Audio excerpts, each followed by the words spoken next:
Today we learn a theorem. Every convergent sequence is bounded. Let's see the proof of this theorem.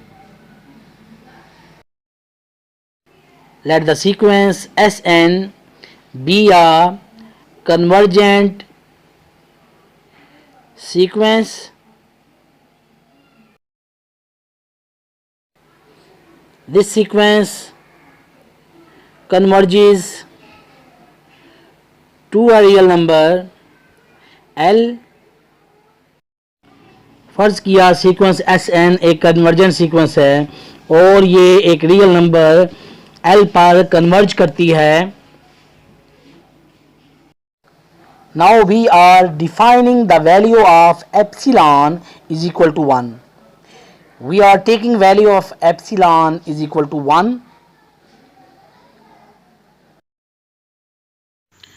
As the given sequence Sn be a convergent sequence, by the definition of convergence of sequence, there exists a positive integer n1 belong to set of natural numbers such that modulus of Sn minus L is less than epsilon for all n greater than or equal to n1.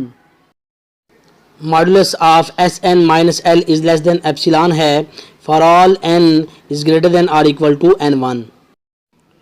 Modulus of Sn minus L is less than 1 because when we put value of epsilon for all n is greater than or equal to n1.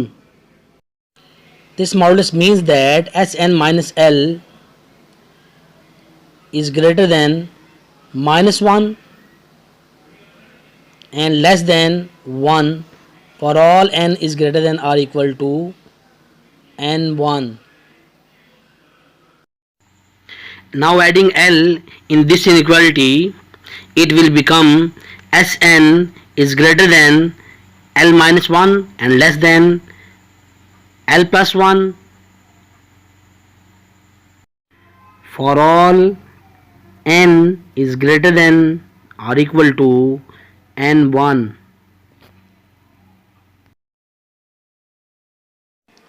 अब हम L की neighbourhood में sequence की वो terms देखते हैं जो कि n1 और उससे अगले तमाम नंबरों पर आ रही हैं.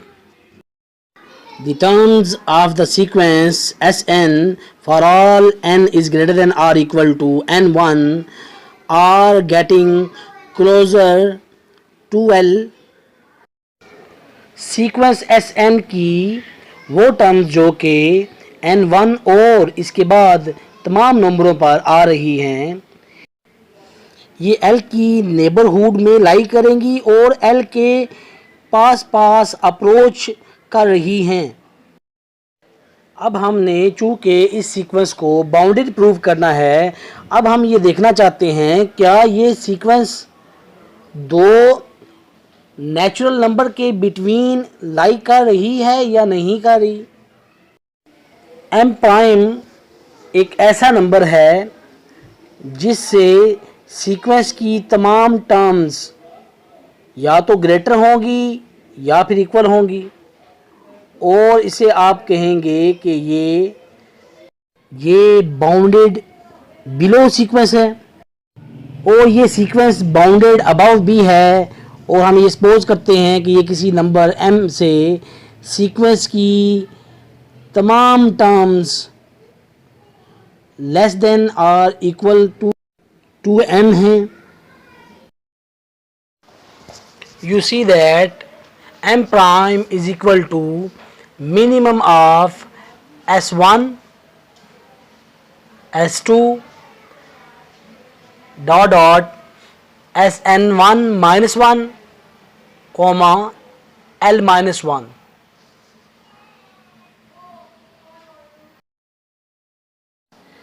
m प्राइम हम सिलेक्ट करेंगे s1 s2 dot dot sn1 minus one comma l minus one में से जो मिनिमम वैल्यू होगी ये m प्राइम होगी।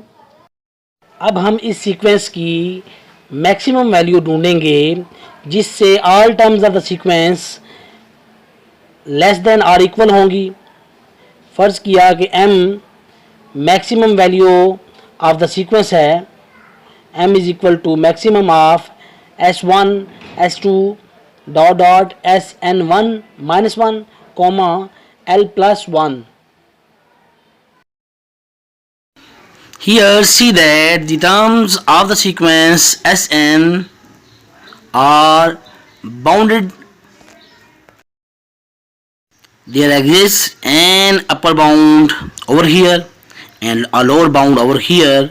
Therefore, the terms of the sequence Sn are bounded between m prime and m. Here we write the result number 1. Here n is greater than or equal to n1. When n is less than n1, we have the minimum value m prime and the maximum value m is equal to maximum of s1 s2 dot dot sn1 minus 1 comma l plus 1. We want to prove that the result is true for all n belong to the set of natural numbers. Here we see case 1. If n is greater than n1, from equation 1 Sn is greater than l minus 1 and less than l plus 1. Here in this step Sn is greater than l minus 1 is greater than or equal to m prime and Sn is less than l plus 1 is less than or equal to capital M. Because here we supposed a value m prime is less than or equal to l minus 1 and l plus 1 is less than or equal to m. Hence here Sn is a bounded sequence between m prime and m. All terms of the sequence lies between m prime and m. Let's see case 2. When n is less than n1, here n is less than n1, then by definition of m prime and m prime is the minimum value of the set and m is the maximum value of the set. Therefore Sn is greater than or equal to m prime and less than or equal to m for all n is less than n1. Hence Sn is greater than or equal to m prime and less than or equal to m for all n belong to set of natural numbers. Therefore, it is proved that every convergent sequence is bounded. What's about the converse of this theorem? The converse of this theorem is this, that a bounded sequence is convergent or not. Here remember that a bounded sequence may or may not be convergent.